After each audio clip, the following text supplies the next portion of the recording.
One thing that a lot of business storytelling lacks is stakes. What's at stake if the character doesn't solve this problem? Because if there's nothing at stake and life just goes on as before, then your audience doesn't really care.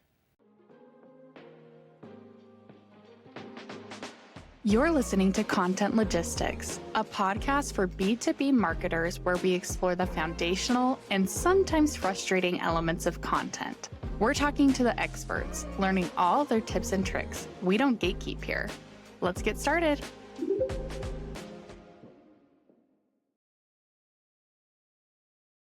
Welcome back to Content Logistics. I'm your host, Bailey Gunnell, and today we're tackling one of the most deceptively difficult skills in B2B marketing, storytelling. Let's be real, B2B content has a reputation for being, kind of boring, but it doesn't have to be. The best brands and executives know how to use storytelling to make complex ideas compelling, and most importantly, stand out in a sea of generic corporate content. And to help us break it all down, I'm joined by Dana Hara, a master storyteller, ghostwriter, and personal branding expert who helps executives position themselves as thought leaders. So let's dive in. Hey, Dana, it's so great to have you on the show today. I've been looking forward to this conversation for a while now, but super excited to get into this. So setting a foundation for great storytelling starts with positioning. Before we get talking about just getting into great stories, we need to understand how to set ourselves apart. So why do you think positioning is so important when it comes to like branding yourself on LinkedIn specifically? Yeah, so business storytelling is a little different. The concepts and principles are all the same, but one of the differences is people are not like sitting down to hear your story. Right? If you're telling a story, if you wrote a book, people are deliberately picking up the book to read it. On LinkedIn, you've got to catch their eye somehow. And positioning is how you set up a relationship with people so they understand who you are and why they should care about your stories, and get to a point where they seek you out in their feed. You can reach a point where your hook is not as important. It's always important, but it's not as important because when you have dedicated followers, they will click see more just because they see your face. Yep. Definitely. I've seen that for sure. I have certain followers or people that I connect with on LinkedIn. As soon as I see their post, I like it before I even read it. I'm just excited to see their content, and it can be a bit of a challenge to get to that point. But I think what you mentioned before about that's really what the importance of positioning is. And it's like very competitive to stand out. But how do you determine like how someone could position themselves? There could be maybe a bunch of reasons why, but how do you ultimately decide that? So your brand's position, first of all, one of the reasons your brand's position is so important is because you're not the only one who does what you do. There's just no way that you are. Yeah. So your position is not about what you do, it's about who you are and why people are listening to you as opposed to all the other people who do the same thing that you do. I know you had mentioned some examples when we had talked previously, like you mostly work with a lot of executives and they could have a number of goals. Maybe they're deciding what's the next step in their career, or they're just trying to grow a following. So when you're talking with them, how do you decide like what's the most important goal there? Yes, thank you. So you really should be sharing content with some kind of a strategy. It's not enough to just, and show up 3 times a week is not a strategy. It's a tactic. It's great, Yeah. but it's not a strategy. It's not strategic. Your strategy is a way to accomplish a goal. So first you need to know what that goal is. I work in personal branding with people who are often at the executive level or founder level. And sometimes the goal is to bring in business for their business. Great, that's fine. With personal branding, though, sometimes the goal is something different. Maybe you want to set yourself up to exit your role and be a consultant. Maybe you want to set yourself up to leave your role and get a different role in another company, but you don't want to work for yourself. You still want to work in a company. Yeah. Those are 2 really different goals, and you're going to position yourself differently for both of them. In one case, you want to position yourself as a standalone expert, and the other one, you want to position yourself as a great member of a team. Yeah, those are two different ways to approach it. One other thing we had talked about previously too is like finding where you fit. Like what's your voice? How are you going to communicate that and just like being true to who you are? Like if you're not a naturally funny person, maybe it doesn't make the most sense to share that kind of content on LinkedIn. But how do you recommend people find that voice for themselves? Yeah. So the thing about trend following is there's nothing wrong with trying out a trend to see if you like it. But if you're going to jump in it just because it's a trend and you're hoping that that's what's going to get you more reach or more engagement, it's going to fall flat because it's not you. It isn't coming from an authentic place, and people can tell. Yeah. I mean, we are so inundated with content from all sides every minute of the day these days. People are experts at being able to tell when someone is being inauthentic and when they're being fake. You can't get away with it anymore. You could maybe 20 years ago. You can't now. Yeah. And yeah, like, is there anything more cringy than somebody who is naturally not funny trying to tell a joke of the day? It's painful. Yeah. You don't want to seek out that content because you're almost like embarrassed on their behalf. Like, oh, honey, I'm so embarrassed Yep. for you. Um, and that's also where you end up with the toxic positivity, right? Where Yeah. somebody obviously does not feel as positive and chipper as they sound, and it's disheartening. It turns Yeah. people off.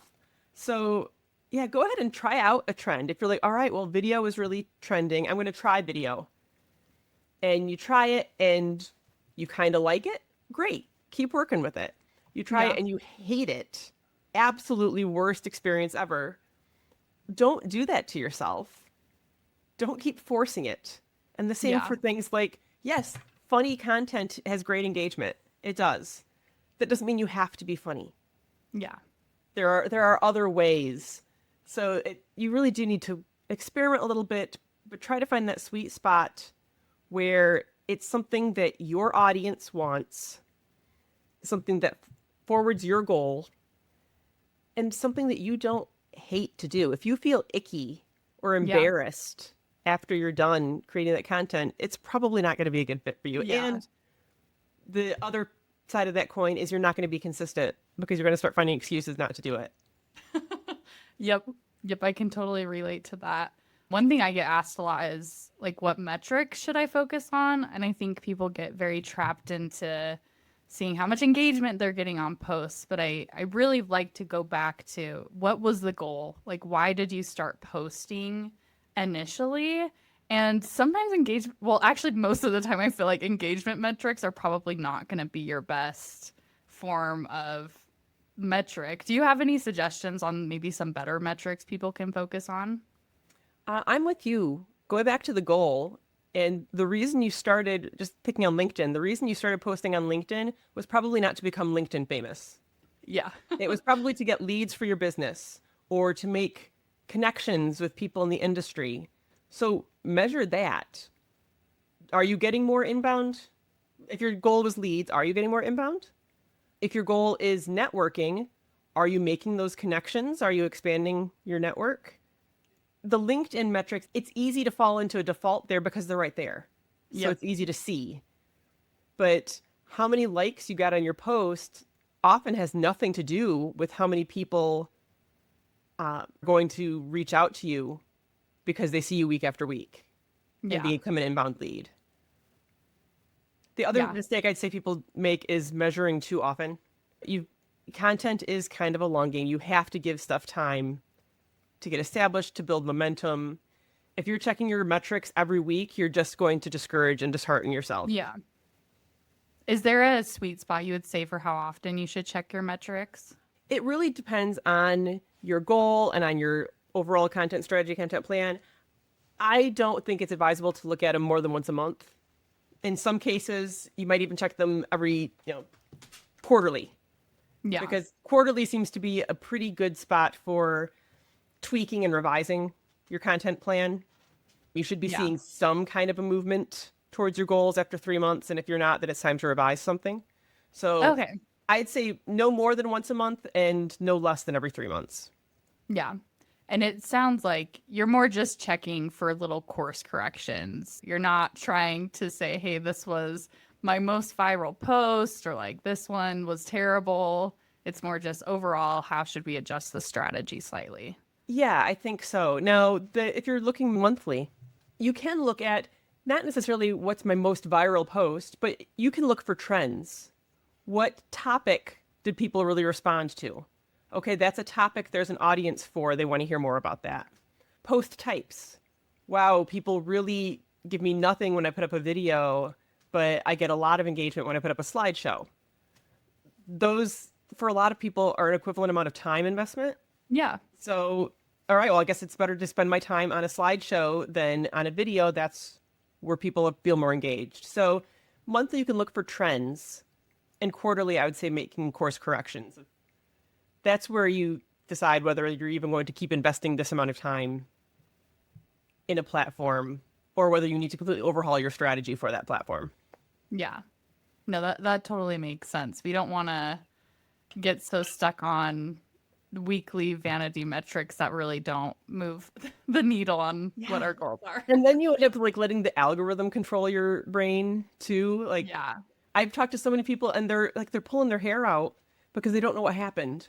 Because last week I had a post that had 30,000 people and this week none of my posts reached more than 300. Yep.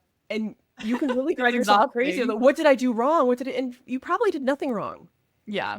It was just that's what happened that Yep. day. And you really can't drive yourself crazy over that because it really, in the end of the day, doesn't matter. Yep. You reached 30,000 people. How many of them are actually going to help you drive towards your goal? No, I completely agree. When I first started this podcast, I got some advice from her name is Anna Burgess Yang. And she told me, she said the best thing that helped her stop being anxious about posting is she would schedule in advance. So she wouldn't even know what was going live that day so that she wouldn't have to stress about how people were going to respond on it. So she had just like a nice surprise whenever the post went live.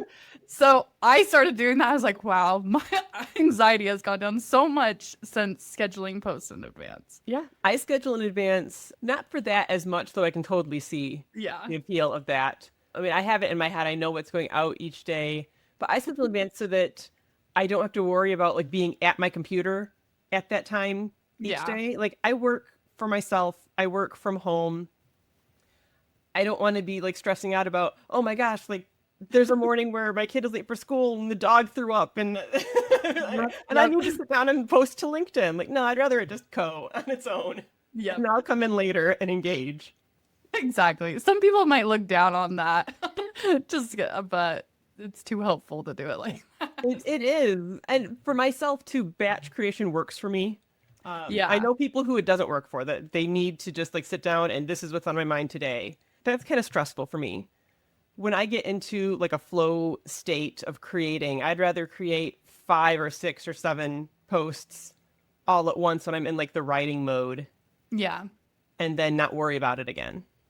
Yeah. How do you go about that batch creation? So I know some people, they'll have like maybe like a running list of, they're like, ooh, I want to talk about that. So they'll make a list and then later they'll go to actually writing the posts. What's your flow look like? I do keep a running list of things that I think would make good posts. I think that is probably the best way to get past the creative block because at least you're never starting from scratch. Yeah. You at least have an idea of what to talk about. So I have a running list of ideas. And then when I batch create, I sit down and just kind of look through it and say, okay, what feels right now? What's resonating? And that might be based on what's going on in my life, what is going on in the lives of my audience. You know, maybe it's a seasonal kind of a thing. It might feel really timely because it'd be like, oh, right, we just talked about this at a networking thing the other day, Yeah. so I'll do that one. Yeah, and so it's once a week I have time set aside in my calendar, and that's what I create. It is blocked on my calendar. Nobody can schedule a meeting with me during that time. I'm old school and keep a paper planner as well, like a paper to-do Love list. it. So it's on the to-do list. Like there's no excuses. This is what's supposed to happen at this time. So Yeah. that's what's going to happen. And after a while, you can kind of train your brain in that when your brain is expecting it, it's like, oh, right, this is creative time. And Yeah. that's another great way of getting past writer's block because you kind of train the muse to show up at 2 p.m. on a Friday. This is Yep. it. For the next hour, we're being creative. Yep. That's a great idea to have it blocked out in your calendar. You're showing yourself it's a priority and it just has to happen. Yeah, absolutely. Like content creators, we seem like we're always the shoemaker's children who have no shoes, right? We tell other people how to create their content, Yeah. but then we don't follow our own advice. And Yeah. when it comes down to it, it's like, oh, somebody wants a meeting. Well, that could be making money. And I feel like I should always prioritize making money. Yeah. But this is also making money. It's building my business. It's just that long view. So yeah, if I don't block it out and make it impossible to schedule a meeting, I would probably take a meeting. And Yeah. Yeah. I could relate to that. That's a really funny analogy, though. I love it. So I think that's a good transition into storytelling. So, why is storytelling such a powerful way to communicate? human beings, from an evolutionary standpoint, we are hardwired for stories. I mean, it's been tested and proven time and time again that that's just how our brains operate. We remember stories. We create stories where none exist. Yep. There's a fascinating study where they had people watch a video, and essentially it's just like two dots moving around a screen. And and it's fairly random. They're just dots. But people will say, "Oh, that dot is bullying the other dot Oh, and pushing him around." Like they're just pixels on a screen. There's no story here, but we will invent a story to make that's how we make sense of the world. yeah. And in business, it's so powerful because stories trigger emotions. And for all that we love to think that we are logical, rational beings, most of our decisions have their roots in our feelings. And then we try to rationalize why we feel that way. Yeah. Definitely. Not always the most rational people. I'm a sucker for a good story. Right? Yeah. Love And it. even And I like just because you know how it works doesn't mean it doesn't work. That's the Yep. thing with marketing folks and content folks. Like, look, I understand that I'm being manipulated here. It doesn't mean it doesn't work on me. It's so true. I love to founder stories.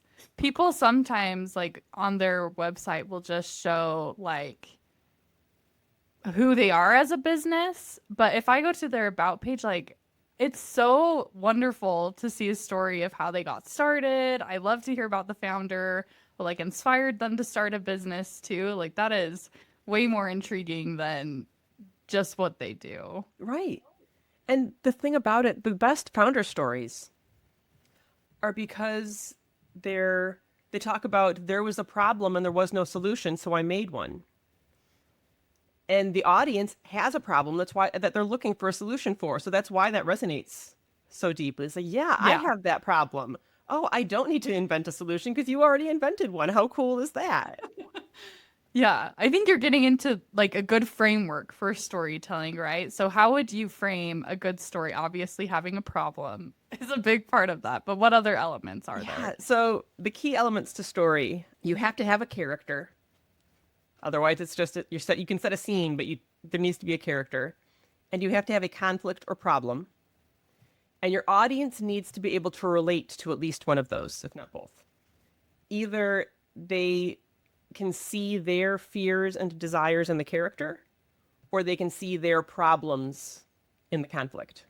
Without that, everything falls flat. There's no emotional resonance. That's what's going to make them care about this story. The problem creates a villain. The villain could be personified, or it could be a condition or a state of being, right? For like productivity software, your villain is inefficiency, right? Mm-hmm. There is something that we're fighting against. One thing that a lot of business storytelling lacks is stakes. What's at stake if the character doesn't solve this problem?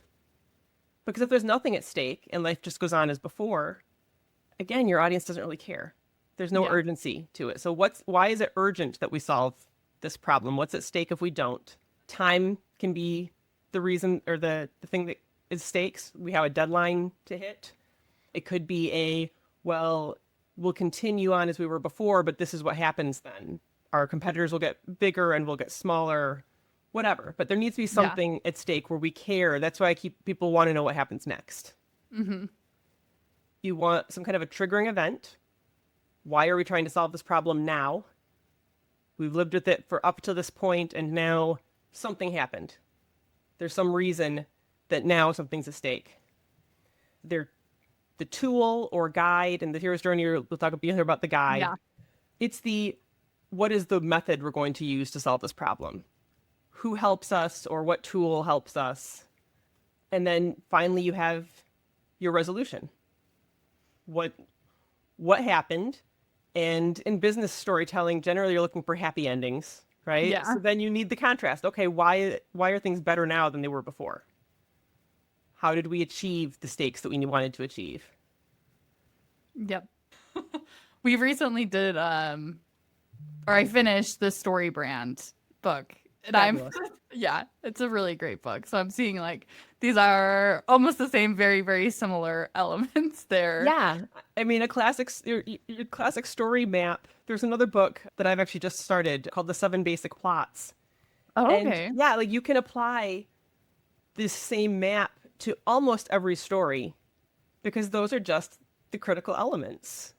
Yeah. If they're missing, if there's no villain to root against, then you're not as invested. If there's nothing at stake, well, then there's no reason to keep on reading or watching. If you don't care about this character or their problem, then you're not even going to start. Yeah. Yeah, I think we see these stories being told all the time in TV shows and movies and in a lot of consumer marketing. And I think sometimes people think B2B is boring because not every company is implementing this storytelling element. But the companies that are implementing this are really interesting. And B2B marketing doesn't have to be boring. It doesn't. There's no reason that it should be. It's still people making the decisions. It's still people hearing the stories and telling the stories. Like there's still things at stake, and you still need to make an emotional appeal. I think B2B tends to think that we were only making like a logical appeal. Yeah. The reason you want things is so that your business is better. Like Yeah. more time, more money. Those are the only things that people want. And that's not the case. Those aren't the only things people want. Okay, why do they want more time? What are they going to do with it? Why do Yeah. they want more money? What does that mean for them? Money is a proxy. Money by itself isn't what we want. We want the things that money represents. Yeah. So it's a lot of businesses just don't want to dig down to that next level and figure out the emotional drivers. And Yeah. then, yeah, that's why their storytelling is boring. One thing you had mentioned earlier too is a lot of people do the same things. So like you can maybe compare two consultants or two businesses and their offerings are almost identical. So when people are trying to decide like who should I go with, it's really who you are, what stories you're telling, and if they feel like they can get along with you. Right. It's who do you like more? Who resonates with you more? Who do you like? And people will use words like, well, we clicked. That Yeah. clicked with me. Yeah. Or I just liked that one better. Okay, great. That's because of emotional resonance, because something about you related to something that they were saying or doing that the other one wasn't. Yeah. Nothing too logical about that. No. Awesome. So, how do you go about with your clients telling these stories? What kind of processes do you follow to help them be able to tell these really compelling stories? So some of it is walking through the map that we just went through. And it's hard at first. I'm not going to say it's not. You feel stupid. A lot of people will tell me Yeah. I feel stupid. Like trying, because they're thinking story and like the hero's journey story. People always talk about like Star Wars and Harry Yeah. Potter and these like epic.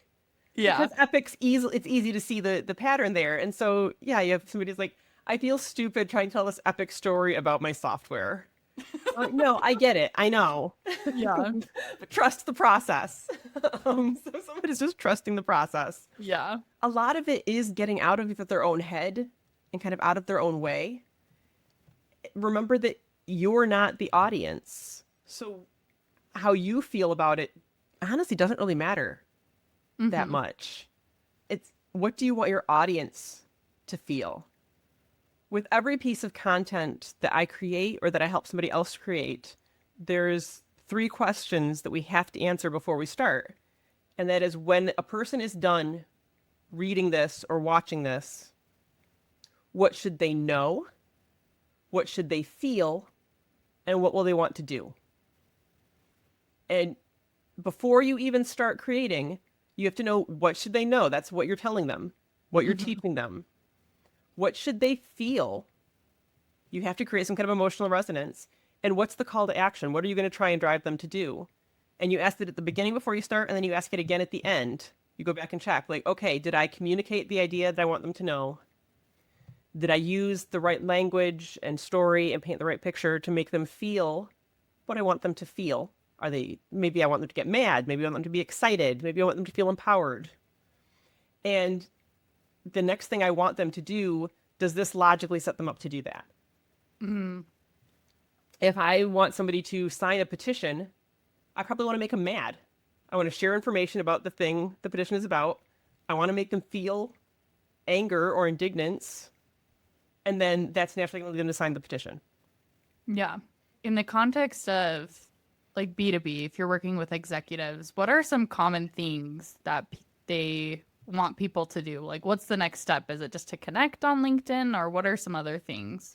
For personal branding, a lot of it is about connection. It's about connect with me, subscribe to my newsletter, join my community. So in those cases, a lot of it is you want them to know the thing that you have expertise in, and you want them to feel either empowered because you're helping them do something, or connected. You want them to feel like you want them to feel heard, to feel like you get them. For businesses, if we're talking about like brand communications, then you can go through all the standard calls to action, right? It's get a Yeah. demo or buy now, or maybe it's get more information, read Yeah. another piece of content, watch another video. That you what you're creating needs to set them up for what you want them to do next. Because if you don't tell people what to do next, they're just going to wander off. Yeah. Do you include that? So, in all of your LinkedIn posts, like short form as well as long form, do you make sure to include that CTA in all of the places? I do not. For LinkedIn posts, I don't think you always need a CTA because LinkedIn isn't a train station, right? They're not waiting to go somewhere else. Yeah. They're there to be on LinkedIn. So sometimes there's a CTA, but a lot of the times I will leave out the what to do next because what they want to do next is finish my post and then scroll on to the next one. And I get Yeah. that. So I'm not going to constantly be trying to pull them away. That feels salesy Yeah. on social media. I lean towards the 80-20 rule. So like every fifth post will direct them to do something that benefits me, which is maybe sign up for a newsletter or leave LinkedIn to go watch the full episode or something like that. Yeah. But then the other 4 out of 5 are just delivering value and communicating. I still have something that I want them to think and know and feel, Yeah. but I'm not always telling them to do something in a LinkedIn post. In long form, for an article, a blog post, an email, then yeah, that's my captive audience at that point, and so Yeah. I am going to tell them to do something next. I guess that's the other thing is with LinkedIn, they're not really a captive audience. You Yeah. are one of a million people in the room that they're having a conversation with, and they're going to go talk to somebody else. Yeah. I think that, well, having an owned audience is so powerful. Like, I have some clients who are like, oh, should we do paid media or should we start a newsletter or should we just share stuff organic on LinkedIn? And if you can own your audience, you're not subject to paying month over month or just relying on the algorithm. That's going to change all the time. It's really helpful if you can have a newsletter and things like that. Absolutely. I will usually tell my clients who are starting to build up their strategy because I tell people not to try and be in too many places at once. That people burn themselves out trying to be in all the places, do all Yeah. the things. But I will tell you to try and be in 2 places.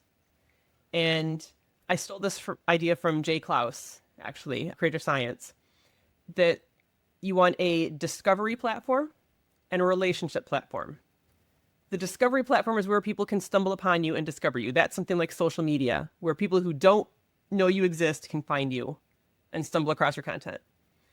And then your goal is to move your audience from a discovery platform into a relationship platform, which is your newsletter or your community or your blog or what have you, where you now own the audience and you can build a deeper relationship with them. They are choosing to follow you.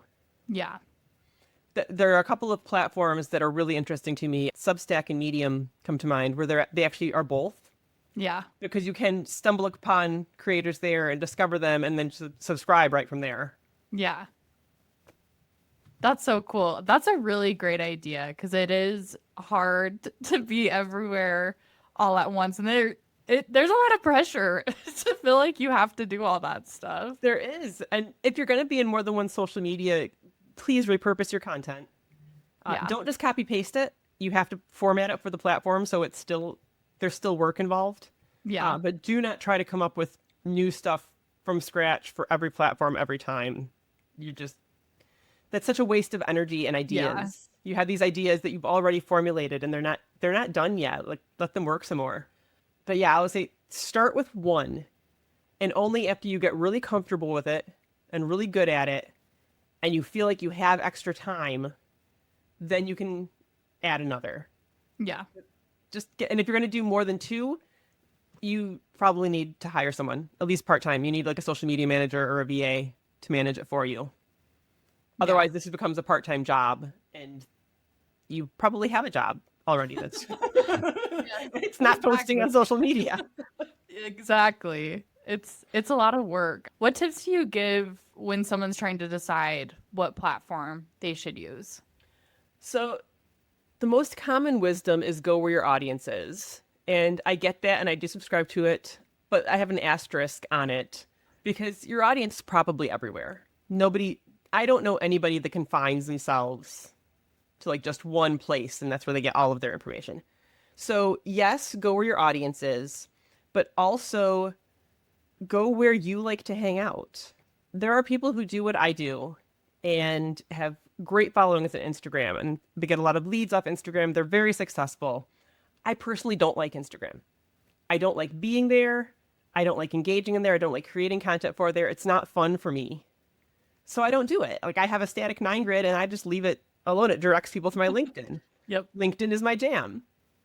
So again, if you hate creating for it, you're not going to. You're going to find excuses not to. You're going to take that meeting instead of creating content, and you're not going to be consistent. And you're not going to create really good quality content either. You can tell if somebody's making something that they don't really like. Yeah. There's a difference between like writing because you want to and writing because your teacher made you, right? It's not going to be as good. So again, you kind of find that sweet spot between what does your audience want and what do you want to do? Yeah. Yeah. I think that makes a lot of sense. Yeah, there are a lot of platforms I wouldn't want to go on for sure. I know a lot of people are really successful on X. They've got great tips for it. I've been on it. I didn't like it. Yeah. Like, if I dread going there, if that's like the worst part of my day, then that's something I don't have to do. Yeah. But I think to your point too, you also don't have to use LinkedIn if that is not your jam. No, if LinkedIn's not your jam either, that's okay. Because again, like people who do what I do, LinkedIn is my jam. There are people that do the same thing that are not there. They're over on Instagram making reels and getting their leads there.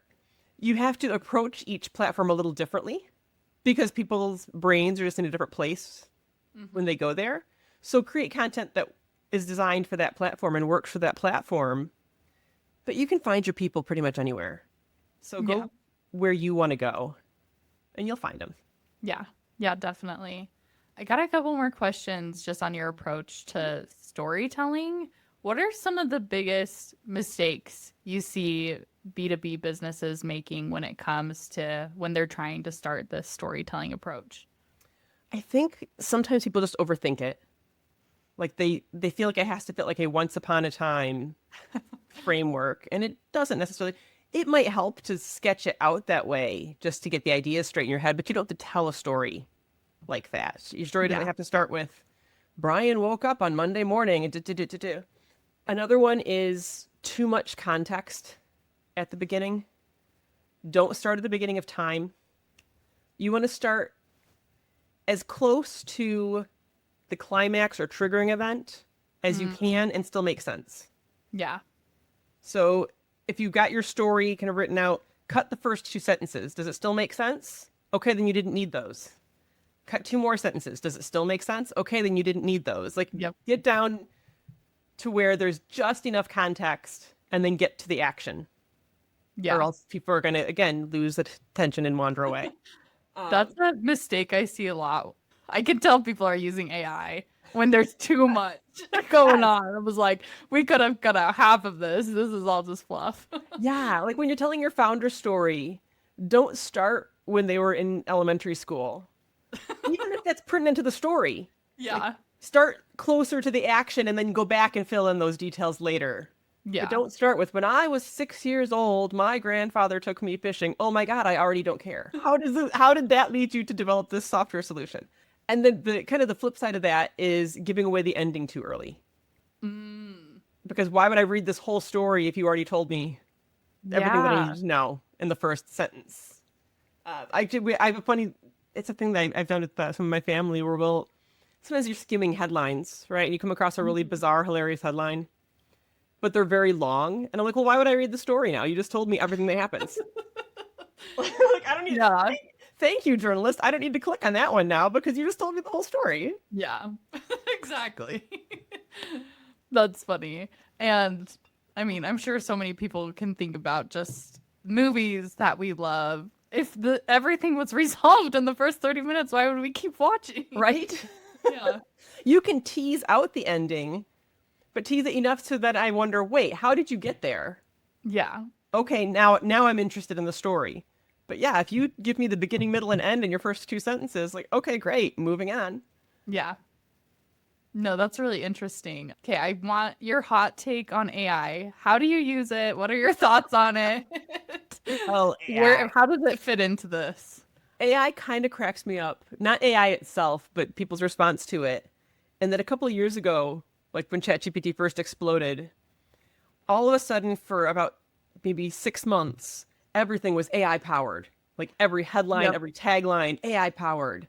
And then there was this backlash. And for about 6 months, it was human powered, human centric.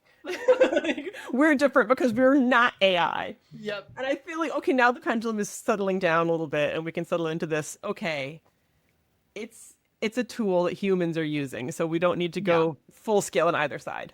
I don't use AI for creation, and I don't think people should. I think your brain is the creative engine.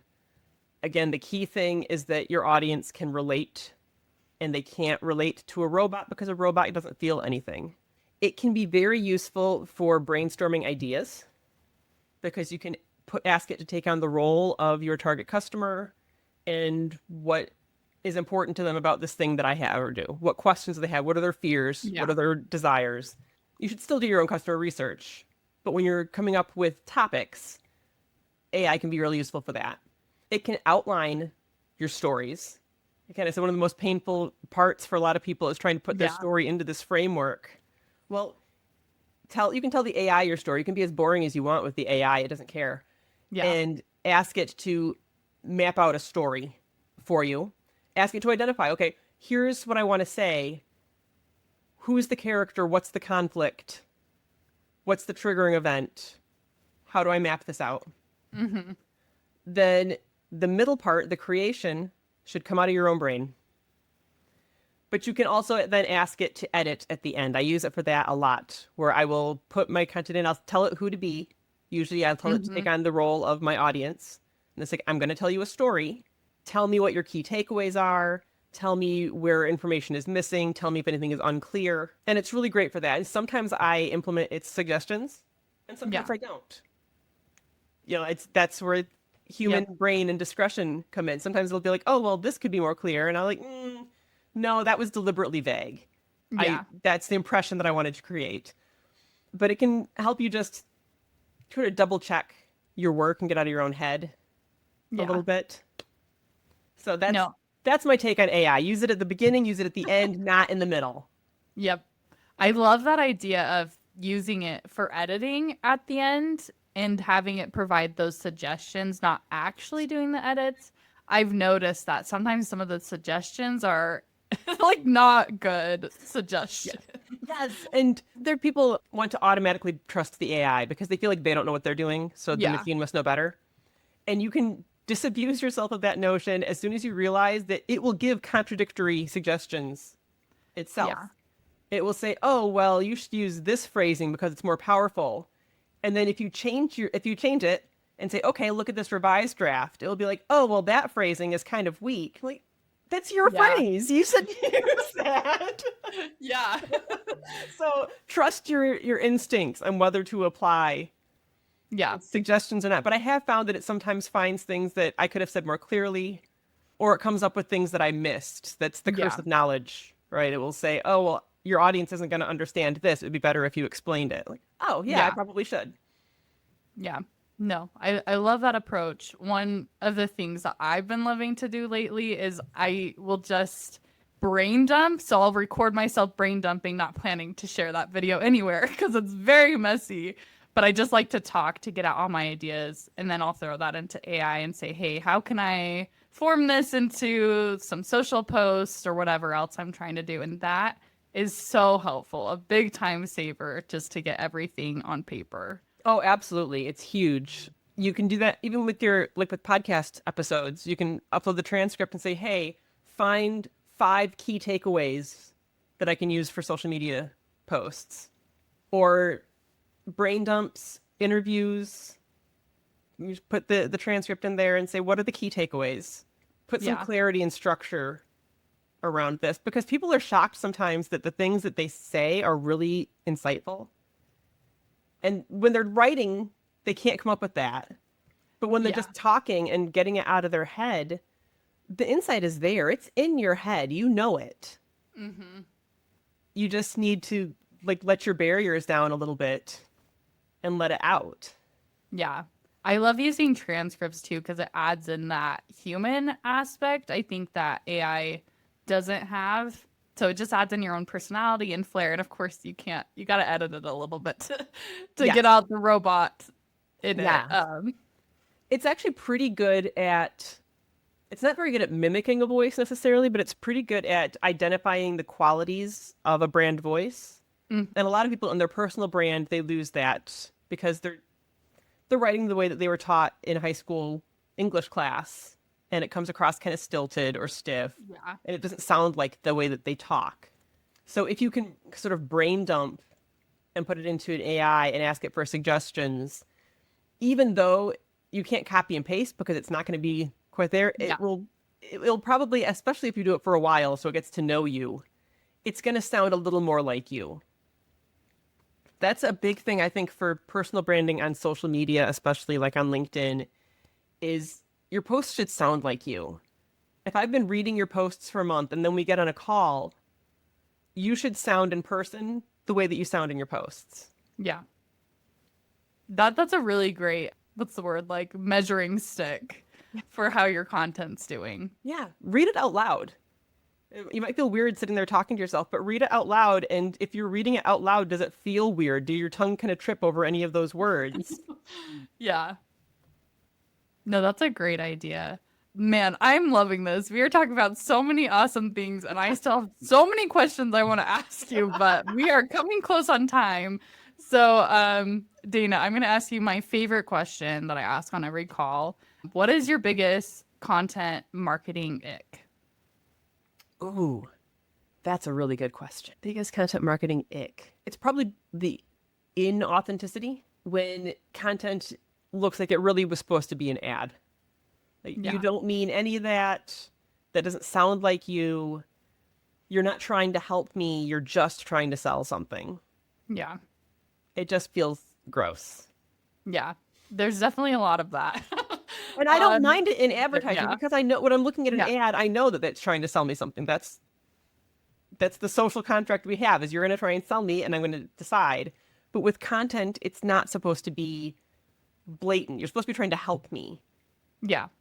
Yeah, I noticed that a lot when I'm working with clients who have never done or content before. Most of them have like a really strong product background, so it's no shade to them at all. It's totally fine. But they tend, like, when I send them a piece of content, they're like, "But where's the sales pitch? Like, how is this going to help us achieve our goals?" And I was like, that's not necessarily the goal. We want to be super helpful and connect with people, and we will get to that salesy content. It is essential. We still have to do it, but that Yes. should, like you said, the 80-20 rule. Most of it should be really helpful and some of it should be salesy. Yeah, and sometimes it's just understanding the goal of this piece of content. Is the goal of this piece to sell? Okay. Is the goal of this piece to gain trust? Yeah. Okay, well, I don't trust people who are trying to sell me something I might not need. Yeah. Great. Okay, last question, Dana. Where can people go to find more about you? I'm on LinkedIn a lot. You can find me on LinkedIn. I'm under my own name with an orange, so I'm pretty easy to find there. My website is danahara.com, and I will shoot you links for my newsletter sign up. Yeah, that would be great. I'll include those in the show notes so everyone can find you as well. And just thank you so much. This has been a delightful conversation. I learned so much from you, and I'm ready to go adjust my strategy, which is all the things I learned. Thanks for tuning in to another episode of Content Logistics. Make sure to subscribe to the show so you don't miss the next episode. Bye.